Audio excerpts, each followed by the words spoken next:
Last week we talked about evangelism. We talked about how important that is, doing a little thing about moving forward as a church going into the fall, planning the trip, planning what's coming next. Last week we talked about hatch 'em, this week about match 'em, and next week about dispatch 'em. And today we're talking about what it means to be a disciple, matched with Jesus. What does that mean? What does that look like? The mission of our church is to connect people to God, have them grow in their relationship with Jesus and with other Christians so they can go out and change the world for good through missions. And so today we're going to talk about what it means to be a disciple. Many people even today don't know a lot about what discipleship is. I mean, what is discipleship? What does the Bible say about becoming a disciple? In the Bible, do you know how many times the word Christian is used in the New Testament? 3. Do you know how many times the word disciple is used in the New Testament? 269 times. So would you say that discipleship is important? And so, yes, the answer is yes. The Great Commission said, Jesus said, the last thing he said before he went back to heaven was, therefore, go and make what? Disciples of all nations. He doesn't say go and get people baptized. The end goal is not to get baptized. That's the beginning. When you get married, somebody put it this way. You get the engagement ring, and then you get the wedding ring, and then you get the suffering, okay? And you can get married, but the two become one down the road. You may think you know all about this person that you get married to, but it takes years of working on your relationship that you grow closer and you grow into becoming, a person who's really connected with your spouse. A disciple doesn't happen all at once. You become baptized, and that's the beginning, but that's just the beginning. A disciple is a learner who follows a master teacher. Somewhere along the way, we got off track in that we thought to be a disciple means that you just learn more about the Bible. But if you read those 269 different places in the New Testament where it talks about becoming a disciple, it's not so much about coming to know things, it's about a transformed behavior, transformed life. This definition, I think, is good. Discipleship refers to imitating Jesus' life in your behavior, in my behavior, adopting Jesus' values, and reproducing Jesus' teaching. For instance, as I've been studying about this week, I've realized that Jesus was just perfectly fine with conflict. Well, I'm not so much. I don't like conflict. But I'm thinking, if I'm going to be like Jesus, if I'm going to imitate Jesus, then I don't need to be shying away from conflict. So if I say anything today that makes you upset, that's okay. It's okay with me. If we go too long today, it's okay. Because I'm supposed to be imitating Jesus. Not just being myself, but being my transformed self. Adopting Jesus' values and reproducing his teaching. Luke puts it this way, the student is not above the teacher, but everyone who is fully trained will be like their teacher. So if you're a disciple, it's not that you know all these verses that you've memorized. It's that your lifestyle, your behavior, the way you act, you are following Jesus. And it costs to do that. It's not easy. There are costs to becoming a disciple. Jesus said to his disciples, whoever wants to be my disciple must deny themselves, take up their cross, and follow me. And many people today don't want to do that. I'd say most people, they don't want to take up the cross. So we're going to talk more about that. But basically, we're going to look at what Jesus says about this in Luke's Gospel, chapter 14. If you have your Bible, and I hope you do, we're going to be going right through it. Chapter 14.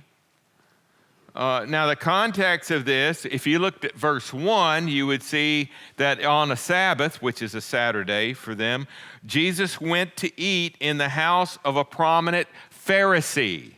And so after the synagogue was over with, somebody invited over to their house, the chief of the synagogue. They went to the pastor's house for a meal. And it says, during that meal, one of those at the table heard what Jesus was saying in verse 15. Now, what was Jesus saying? Well, Jesus was talking about if you really want to follow me, then you have to, go out to the poor and the lame, the beggars, and bring them into your home and do things like that. Well, one of the people that heard him say that was uncomfortable with it. Didn't like the way it sounded, and so he kind of wanted to change the subject. And so one of these people who were sitting at the meal, maybe it was an uncomfortable moment of quiet after Jesus said that. And so this person said, well, blessed is the one who eat at the feast of the coming of kingdom of God.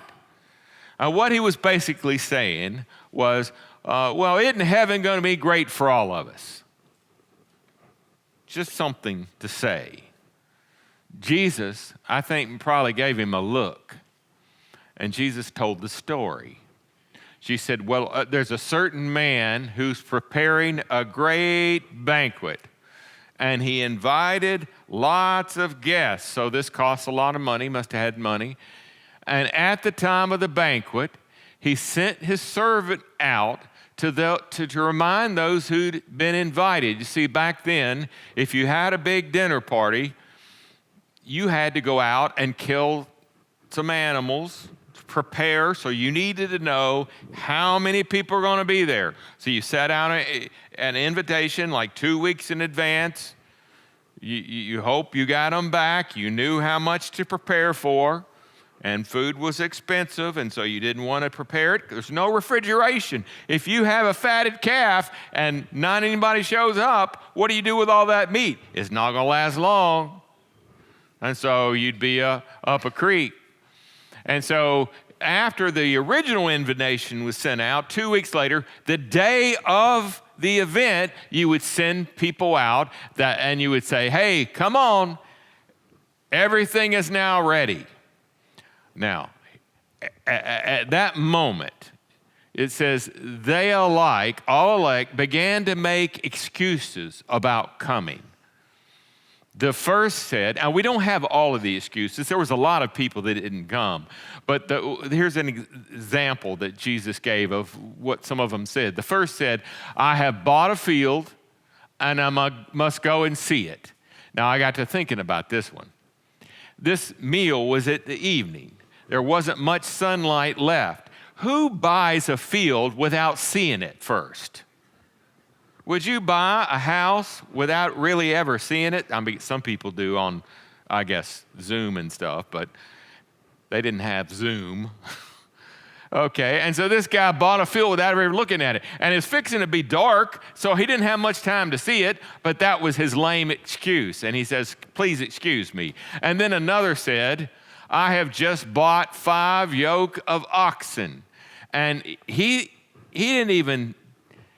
already left to go see them. He says, I'm on my way to try them out. So I've already decided I'm not coming. Please excuse me.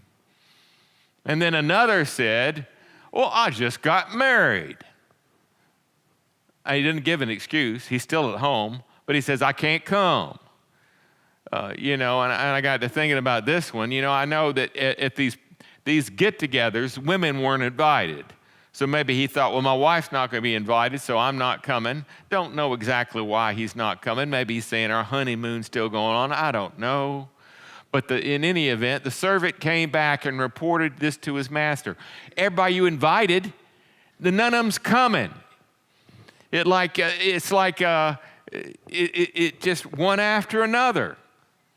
I got a buddy that is a pastor of a church out in Myrtle Beach.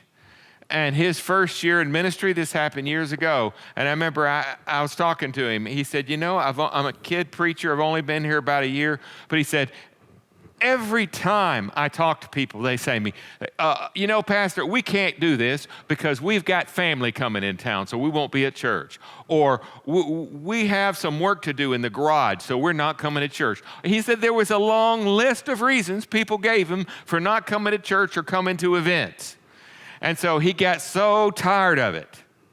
And he heard the same things over and over. So he wrote them all down. And he preached a sermon. And he said, by the way, I'm going to be gone next week. And let me tell you why. And he read all of those excuses everybody else had been given, one after another. And they knew what he was doing. And this is what's going on here. This man had said, well, won't it be great when we all get to heaven? And here Jesus telling the story about those who thought they were going and they didn't even show up. And so this master becomes angry because he's got all this food and he's paid money to have it ready. And now they're coming. They're all canceled at the last minute. So he gets angry. It's okay to get angry sometimes. Did you know that? Don't be angry now, okay, but it's okay to be angry. And so he says, go out quickly into the streets and alleys of the town and bring back the poor, the crippled, the blind, and the lame, the people who never get invited to nothing. And they do it. And the servant came back and said, sir, what you ordered been done. We still got room. We still got food. And so the master said, go out into the roads and the country lanes. Compel them to come in so that my house be filled. Now, this would be the people in the country lanes who were rejected by others. The tanners, prostitutes, tax collectors, people with bad reputation. Invite them to the party. It's going to be some party. And then he says, I tell you, not one of those who were invited will even get a taste of my banquet. And so I think of the word, I was watching a show the other day. It was a Western. I like Westerns. And there's a word in Spanish. And the way they used to use it was if somebody was, you're not going to see him again, you don't just say goodbye, you say adios. Adios, amigo. That means I probably will never see you again. And so this guy, he was saying to these people that weren't coming to the banquet, adios, amigos. I got other people to come in. Now, we don't want Jesus to say adios to us.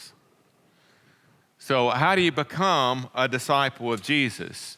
Well, if you keep reading along this text, I think it gives an outline of what it means to be a disciple.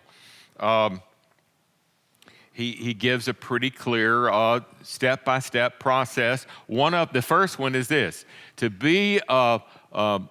go from being an irreligious person to a fully committed follower of Jesus, a disciple. First, put God first in your relationships. And he uses very strong language because he wasn't afraid of conflict. There was a lot of people at this time following him, and Jesus says, if anyone comes to me and does not hate his father and his mother and his wife and children and brothers and sisters, yes, even his own life, such a person cannot be my disciple. Now that's pretty daggum strong right there. I mean, doesn't Jesus say we're supposed to love everybody? But he says, if you don't hate your wife and your mom and dad and your children, you cannot be my disciple. What is he saying here? He's not really using the word in the way we use hate. I think if you were a fully committed Christian, you will love your wife more. You will love your children more. You will love your family more. What he's saying is you must serve one master. If you work at Cracker Barrel, it doesn't mean you have to hate Pierce's barbecue. You just can't work at both places at the same time. You have to say, okay, no, I'll work here.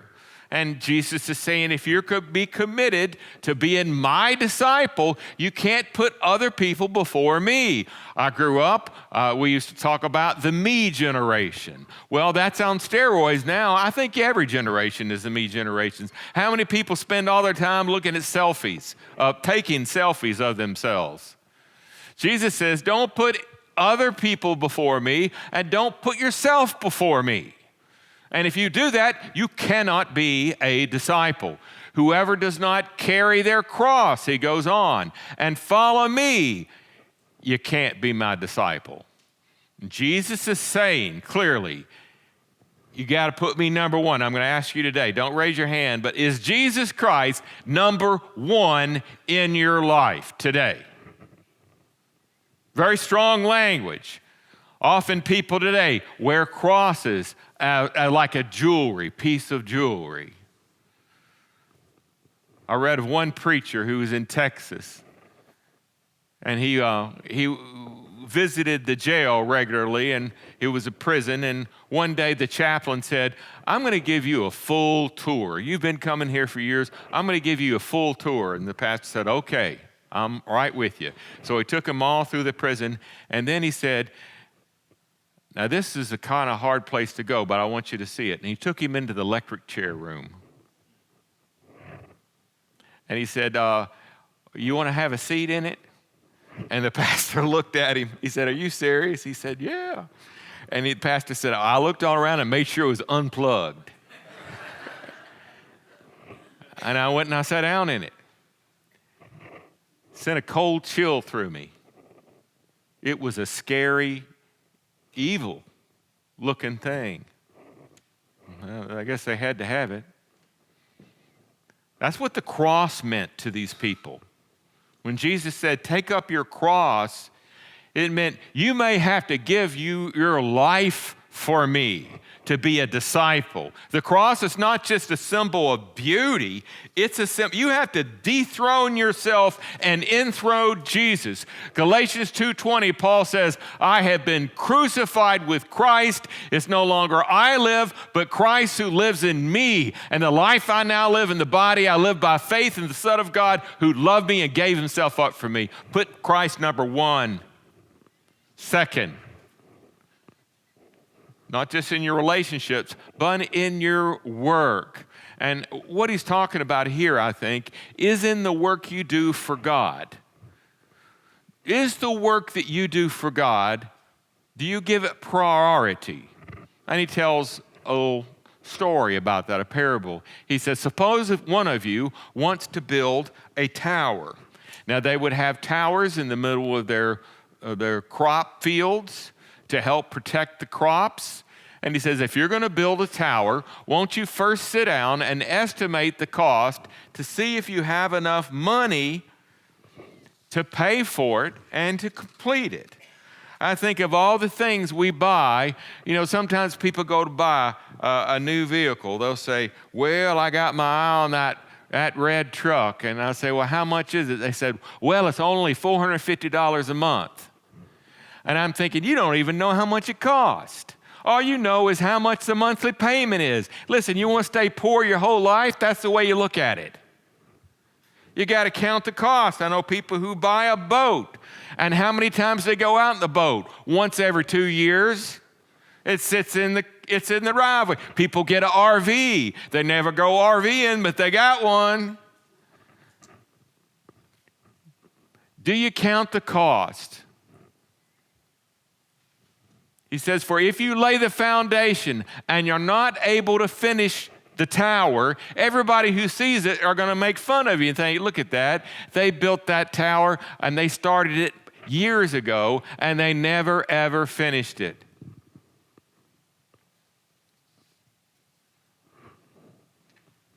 What is the number one problem in America today? A lot of people would say, well, it's the moral decay. A lot of people would say, well, it's just people don't care about God anymore. A lot of people would say, well, it's because of all the trash on television.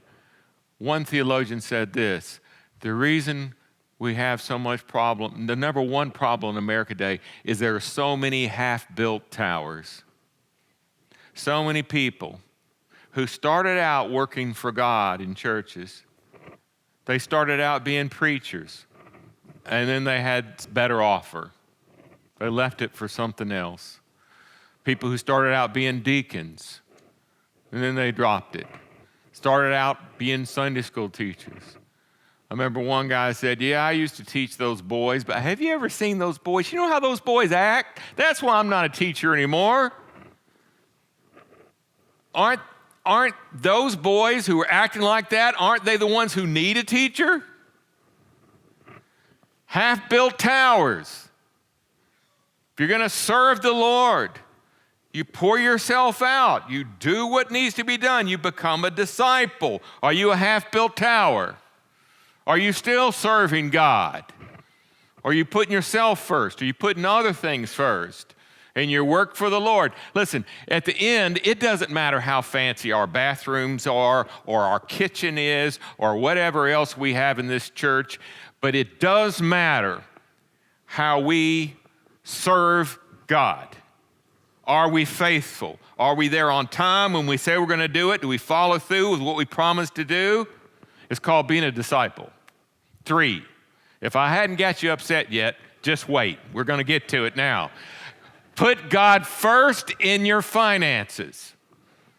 You're supposed to do that. You're supposed to tithe. You're supposed to give. And then he gives this story about that. He says, suppose a king is about to go to war against another king. They had those things happen in the day that Jesus was writing this and saying this. Or won't this king who's going to war with another king first sit down and consider, think it through? You know, he may be angry and want to go to war, but he better think it through, because if he only has 10,000 men and the person coming against him have 20,000, do you know what's going to happen? He is going to lose. They're going to kill him. They're going to torture him and his family. And if he's not able, he will send a delegation while the other is still a long way off and ask for terms of peace, because it's really important. In the same way, those of you who do not give up everything cannot be my disciples. Now, how do those two things fit together? Well, the idea is it's dangerous to go into war halfway. If you go into war and you aren't prepared to do what has to be done in a war, you probably are not going to be successful, because you're just not committed. You're not fully committed.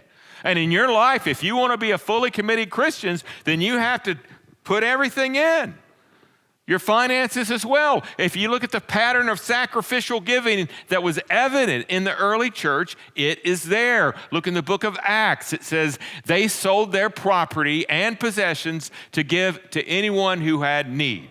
It says in Acts 4:34 that there were no needy persons among them, for from time to time those who owned land or houses sold them and brought the money from the sales to help them.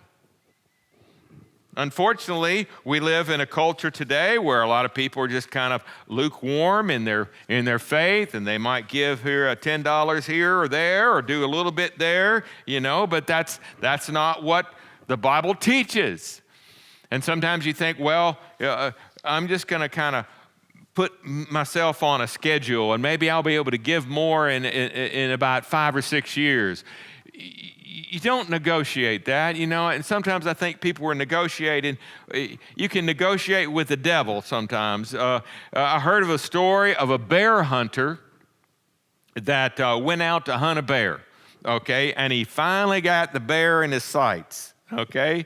Well, before he squeezed the trigger, the bear said, hold it, don't pull that trigger.